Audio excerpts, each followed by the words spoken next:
Hello friends, welcome to solar Gyan and our news channel. आज का जो प्रेजेंट वीडियो है बेसिकली नेशनल हाइड्रोजन पॉलिसी के ऊपर है। रिसेंटली गवर्नमेंट ऑफ इंडिया ने एक नेशनल हाइड्रोजन पॉलिसी इशू किया है, तो उसके बारे में डिस्कस करेंगे। तो ये हाइड्रोजन की सीरीज में मेरा लास्ट वीडियो है, और इससे पहले जो है मैंने हाइड्रोजन और उसके क्या यूजेज हैं वो कवर कर रखा है। हाइड्रोजन का जो प्रोडक्शन का क्या प्रोसेस है, क्या टेक्नोलॉजी है, उससे मैंने डिस्कस किया हुआ है। और हाइड्रोजन की कलर कोडिंग क्या है, बहुत सारे कलर कोडिंग्स हैं हाइड्रोजन का, उसके बारे में डिस्कस किया हुआ है। और प्रेजेंटली अभी जो आज का वीडियो है ये हाइड्रोजन पॉलिसीज़ के ऊपर है, जिसको रिसेंटली अभी गवर्नमेंट ऑफ इंडिया ने लॉन्च किया है।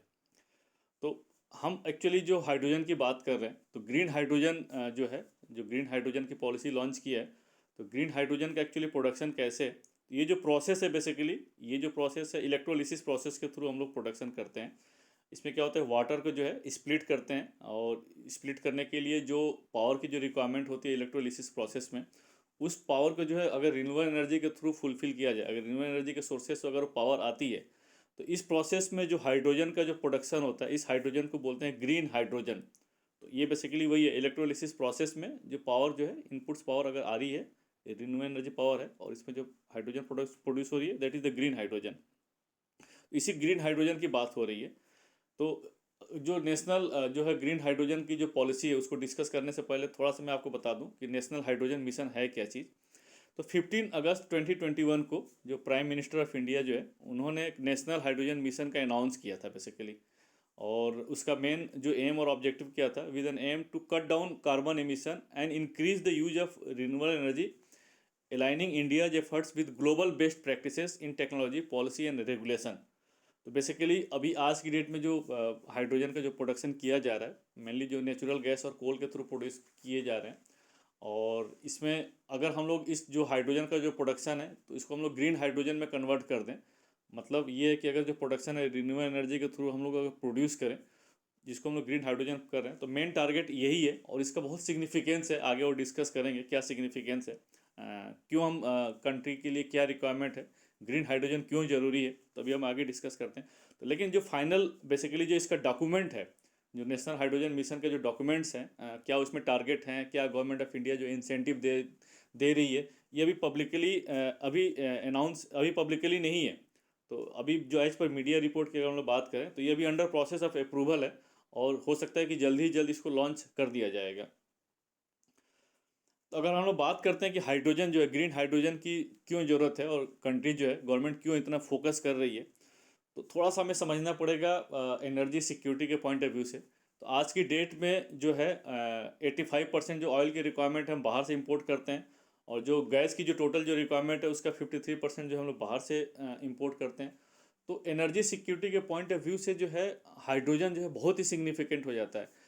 और गैस का एक काफ़ी बेटर अल्टरनेटिव हो सकता है, और बहुत जगह ऑयल का भी अल्टरनेटिव हो सकता है। अगर ऑयल को अगर हम लोग बात करें ट्रांसपोर्टेशन सेक्टर में, तो अगर हाइड्रोजन कार अगर वायबल हो जाता है ट्रांसपोर्टेशन सेक्टर में, अगर हाइड्रोजन वायबल हो जाती है, तो एक काफ़ी बड़ा अचीवमेंट है। तो अगर और वो हाइड्रोजन अगर ग्रीन हाइड्रोजन हो, तो और भी काफ़ी एक फैक्टर हो जाता है। तो इसलिए अगर एनर्जी सिक्योरिटी के पॉइंट ऑफ व्यू से बात करें, तो काफ़ी सिग्निफिकेंट हो जाता है हाइड्रोजन को, क्योंकि hydrogen can be alternative of the gas and oil. और अभी आज की डेट में इंडिया के जो टोटल जो हाइड्रोजन की जो कंजम्पशन है, वो 6.7 MMT है, मिलियन मीट्रिक टन जो है, जो कि टोटल ग्लोबल प्रोडक्शन का 8.5% होता है। तो 6.7 जो मिलियन मीट्रिक टन का जो एनुअल जो कंजम्पशन है हाइड्रोजन का, उसमें मेनली जो है आपका पेट्रोलियम रिफाइनिंग में यूज होता है 54% के आसपास, और जो बैलेंस है बेसिकली फर्टिलाइजर प्रोडक्शन में यूज किया जाता है इसका। और ये एक्सपेक्टेड है कि जो हाइड्रोजन की जो डिमांड है 2019 2029 30 तक, ये जो डिमांड है बढ़ करके 11.7 मिलियन मीट्रिक टन हो जाए। और गवर्नमेंट ये टारगेट कर रही है कि जो 11.7 मिलियन मीट्रिक टन जो एमएमटी जो हाइड्रोजन की रिक्वायरमेंट है, उसका जो 50% अराउंड 5 मिलियन मीट्रिक टन जो है, ग्रीन हाइड्रोजन के थ्रू हम लोग इस चीज़ को अचीव करें। लेकिन चूंकि ये टारगेट रखा गया है, लेकिन अभी क्यों नहीं कर सकते हैं, तो उसका रीज़न है कि अभी एज ऑन डेट जो ग्रीन हाइड्रोजन की जो प्रोडक्शन कॉस्ट है, अभी बहुत कॉस्टली है, कॉमर्शियली वाइबल नहीं है। ये जो कॉस्ट है अराउंड $5 पर केजी के आसपास आ रही है। तो इसका जो टारगेट रखा गया, अभी तो फिलहाल जो टारगेट रखा गया है 2024-25 तक का टारगेट, ये एज्यूम किया जा रहा है कि $2 तक आ सकता है। और ये जो है 29-30 तक ये भी एज्यूम किया जा रहा है कि $1 तक ये कॉस्ट जा सकती है। अब डिपेंड करता है कि क्या रहेगा, लेकिन गवर्नमेंट अभी अब डिपेंड करेगा कि जो हाइड्रोजन का जो मिशन का जो डॉक्यूमेंट्स रिलीज होगा, तो उससे एग्जैक्ट पता चल पाएगा कि गवर्नमेंट क्या इंसेंटिव दे रही है और क्या टारगेट है और क्या अचीवमेंट के लिए रखा गया है। और इसमें ये दे रहा है कि अगर जो हम ग्रीन हाइड्रोजन की जो बात कर रहे हैं, तो ग्रीन हाइड्रोजन के लिए जो पावर जो इनपुट जाएगा वो किससे जाएगा? रिन्यूएबल एनर्जी से। तो रिन्यूएबल एनर्जी से अगर जाता है तो हमारा जो कंट्री का जो टारगेट है, जैसा कि अभी हम बात करते हैं 2030 तक हम 450 गीगावाट रिन्यूएबल एनर्जी की बात करते हैं, प्लस 2070 तक नेट जीरो की बात करते हैं, तो इस टारगेट को अचीव करने में भी काफ़ी हेल्प मिलेगा। अब हम बात करते हैं पॉलिसीज़ की। तो अभी रिसेंटली जो है गवर्नमेंट ऑफ इंडिया जो है, मिनिस्ट्री ऑफ पावर जो है 17 फरवरी 2020 को ग्रीन हाइड्रोजन पॉलिसी का लॉन्च किया हुआ है। थोड़ा सा यहाँ पर ये हमें समझना है कि अभी जैसे मैं बात करता है ग्रीन हाइड्रोजन मिशन और ये जो ग्रीन हाइड्रोजन पॉलिसी, तो एक्चुअली दोनों में डिफरेंस क्या है, क्या इनका सिग्निफिकेंट है, तो इसको हम लोग वैसे समझते हैं, इसको कोरिलेट करते हैं नेशनल सोलर मिशन से। जैसे नेशनल सोलर मिशन जो 2010 में लॉन्च किया गया था, उस नेशनल सोलर मिशन में बेसिकली टारगेट रखे गए थे, स्पेसिफिक टारगेट रखे गए थे। जैसे कि एक जो मेजर टारगेट था वो था कि 20,000 मेगावाट का जो है ग्रिड कनेक्टेड सोलर प्रोजेक्ट 2022 तक हम लोग कंट्री में लगा लेंगे। 2015 में इस टारगेट को रिवाइज करके 20,000 मेगावाट के टारगेट को रिवाइज करके 1 लाख मेगावाट टारगेट कर दिया गया था। तो बेसिकली उस टारगेट को अचीव करने के लिए 1 लाख मेगावाट टारगेट जो 2022 तक जो सोलर प्रोजेक्ट्स लग जाए, उस टारगेट को अचीव करने के लिए गवर्नमेंट ऑफ इंडिया ने बहुत सारे इनिशिएटिव्स लिए। जैसे कि पॉलिसी लेवल पर डिसीजंस लिए, बहुत सारी स्कीम्स लॉन्च की, जिसमें कि गवर्नमेंट ऑफ इंडिया ने सब्सिडी और सेंट्रल फाइनेंशियल असिस्टेंस प्रोवाइड की। तो बेसिकली जो ग्रीन हाइड्रोजन जो मिशन की बात करें तो ये भी वैसे ही है। ग्रीन हाइड्रोजन मिशन जब लॉन्च किया जाएगा, या लॉन्च तो कर दिया गया, जब इसका डॉक्यूमेंट आएगा तो उस ग्रीन हाइड्रोजन मिशन में एक स्पेसिफिक टारगेट रहेगा कि इस टारगेट को हमें अचीव करना है। और उस टारगेट को अचीव करने के लिए गवर्नमेंट बहुत सारे हो सकते हैं इनिशिएटिव्स ले, कुछ फाइनेंशियल सब्सिडी प्रोवाइड करे। तो उसी की सीरीज में बेसिकली जो है, जो हाइड्रोजन मिशन की सीरीज में उसको अचीव करने के लिए ये सब पॉलिसीज डिसीजन है। तो उसी के सीरीज में ये ग्रीन हाइड्रोजन पॉलिसी जो है लॉन्च किया गया है, जिसको मिनिस्ट्री ऑफ पावर ने लॉन्च किया है। तब इस पॉलिसी में बेसिकली है क्या चीज़, उसके बारे में डिस्कस करते हैं। देखिए, green hydrogen green ammonia shall be defined as a hydrogen ammonia produce by way of electrolysis of water using renewable energy. मैंने ऑलरेडी बता रखा है कि जो अगर हाइड्रोजन अमोनिया जो है इलेक्ट्रोलिसिस प्रोसेस के थ्रू, उसमें जो इनपुट अगर रिन्यूएबल एनर्जी पावर होगा उसके थ्रू अगर हम लोग प्रोड्यूस करेंगे, तो इसको ग्रीन हाइड्रोजन और ग्रीन अमोनिया का नाम दिया जाएगा। Green hydrogen and green ammonia manufacturers में purchase renewable energy power from power exchange setup themselves from developer anywhere.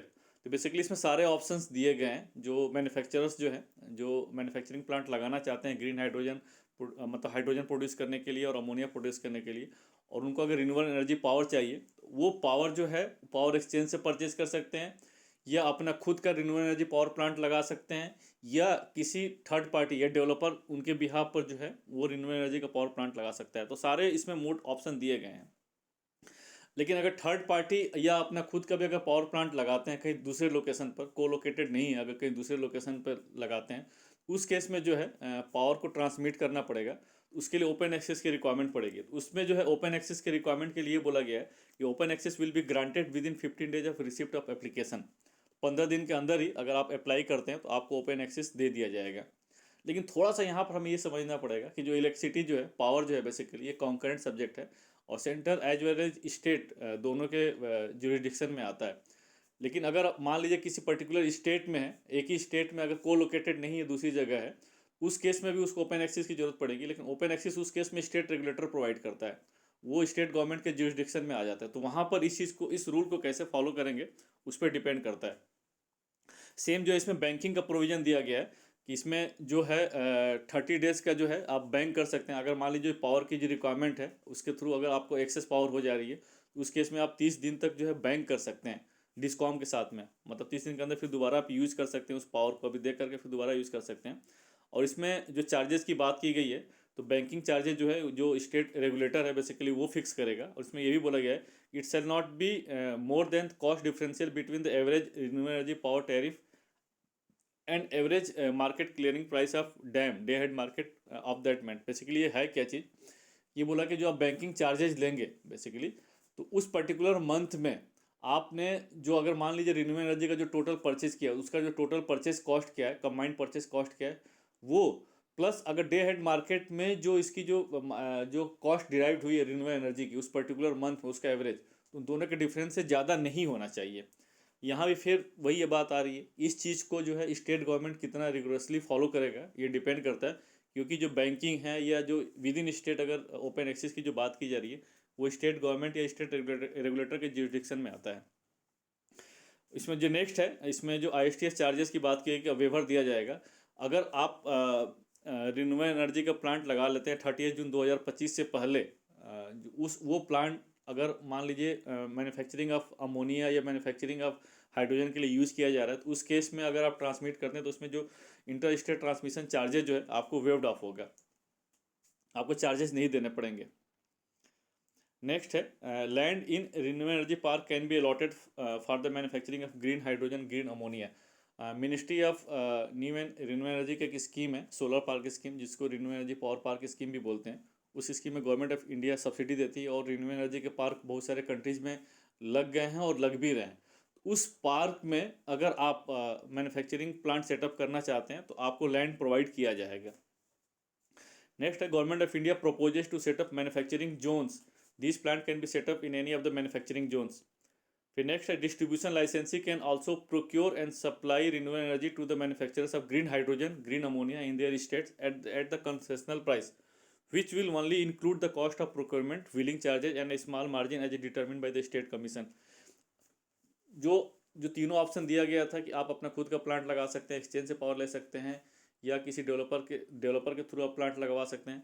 इसमें फोर्थ ये भी दिया है कि मान लीजिए तीनों अगर नहीं जाते तो आप डिस्कॉम से भी जो है रिन्यूएबल एनर्जी की पावर परचेज कर सकते हैं, और इसमें जो पावर की जो परचेज जो कॉस्ट होगी बेसिकली वो जो रेगुलेटर डिफाइन करेगा और वो भी कंसेशनल प्राइस दिया जाएगा। फिर नेक्स्ट है the benefit of RPO renewable purchase obligation will be granted incentive to the hydrogen ammonia manufacturer, the RE consumed beyond obligation of producer shall count towards the RPO compliance of the discom.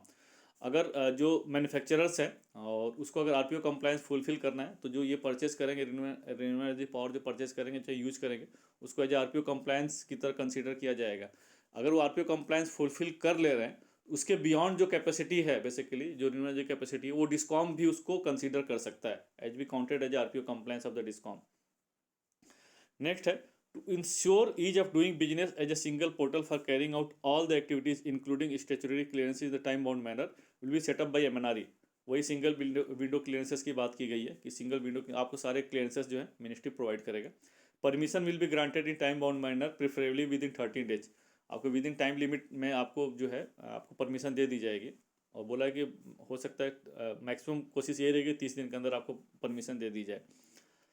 Connectivity at the generation end and the green hydrogen ammonia manufacturers end to the ISTS of the renewable energy capacity shall be granted on the priority under the electricity transmission system planning development and recovery of ISTS rules 2021। Basically ये बताया कि आप अगर manufacturing plant किसी एक location पे है और आपका जो रिन्यूएबल एनर्जी का प्लांट है किसी दूसरे लोकेशन पे है तो आपको दोनों जगह कनेक्टिविटी लेना पड़ता है। जहाँ से आप ड्रॉ करेंगे वहाँ भी आपको कनेक्टिविटी लेना पड़ेगा और जहाँ पर आप अगर RE प्लांट लगा रहे हैं वहाँ पर इंजेक्ट करेंगे तो वहाँ पर आपको कनेक्टिविटी लेना पड़ेगा। तो ये इसी केस में बताया कि जो कनेक्टिविटी जो आपको प्रोवाइड की जाएगी जनरेशन एंड और जहाँ पर ड्रॉल मैन्युफैक्चरिंग एंड पर, तो वहाँ पर आपको प्रेफरेंस दिया जाएगा, आपको प्रायोरिटी बेसिस पे दिया जाएगा। उसके लिए इसमें रूल्स का भी प्रोविजन दिया गया है, जो इलेक्ट्रिसिटी रूल्स 2021 है इसको फॉलो किया जाएगा।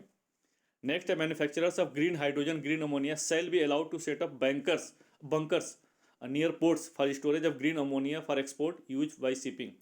इस बेसिकली पॉलिसी का एक मोटिव ये भी है कि जो हम ग्रीन अमोनिया या ग्रीन हाइड्रोजन बनाएंगे हम बाहर भी एक्सपोर्ट कर सकें, तो इसमें इसके लिए बोला है कि आप बंकर्स बना सकते हैं शिपिंग जहाँ पर करेंगे उसके पास में। The land for the storage for this purpose shall be provided by the respective port authority at the applicable charges. जो लैंड है आपको अथॉरिटीज प्रोवाइड करेगी। Next MNRE shall aggregate demand from different sector and issue consolidated bids for procurement of green hydrogen ammonia through designated agency.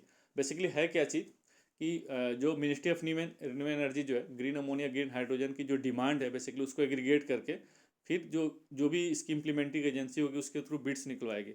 Actually इसको थोड़ा सा हम ऐसे को रिलेट करते हैं, सेम वैसे सोलर और विंड की बात होती है। तो सोलर पावर क्या करता है कि जो मिनिस्ट्री की जो एजेंसी है जैसे कि सेकी NTPC NHPC ये डिस्कॉम से बात करते हैं फिर उनकी पावर कितनी रिक्वायरमेंट होती है उसको एग्रीगेट करके फिर एक टेंडर निकालते हैं।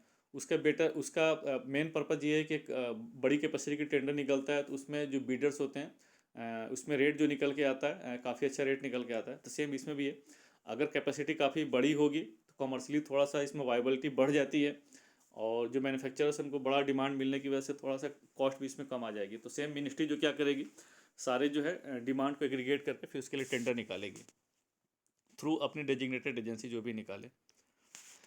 ये तो बेसिकली नेशनल जो है नेशनल हाइड्रोजन पॉलिसी की बात होगी। इसके अलावा गवर्नमेंट ने बहुत पहले से कुछ कुछ इनिशिएटिव्स इसमें ले रखे हैं, तो वो इनिशिएटिव्स क्या हैं थोड़ा सा हम डिस्कस कर लेते हैं। तो मिनिस्ट्री जो है, ministry of new and renewable energy has been supporting a broad based R&D programme, research and development programme on the hydrogen energy and fuel. बहुत पहले से ही जो है R&D प्रोग्राम को सपोर्ट कर रही है। इसके अलावा the ministry of petroleum and natural gas has initiated a pilot project where green hydrogen is blended with CNG compact natural gas, compressed natural gas to the extent of 18% for the use as a transportation fuel as Rajghat bus depot. Under this pilot, 50 buses in Delhi are flying on the blended hydrogen in compressed natural gas. Already जो है compressed natural gas में जो है hydrogen को mix करके और trial mode पर buses चल रही हैं, 50 बसेस चल रही हैं। और इसका एक्चुअली एग्जैक्ट रिजल्ट क्या है मुझे नहीं पता है, लेकिन ऑलरेडी गवर्नमेंट ऑफ इंडिया जो है इनिशिएटिव्स ले रही है। मिनिस्ट्री ऑफ पावर ने एक draft electricity rules 2021 actually publish किया था 16 अगस्त 2021 को। वो बेसिकली ड्राफ्ट रूल था promoting renewable energy through green energy open access. तो इसमें जो है ग्रीन हाइड्रोजन की बात की गई थी, और इसमें क्या मेंशन था कि द ऑब्लिगेटेड एंटिटी बेसिकली क्या होता है कि मेजॉरिटी है डिस्कॉम आ जाता है, और ओपन एक्सेस कंज्यूमर आ जाते हैं, और कैप्टिव कंज्यूमर्स।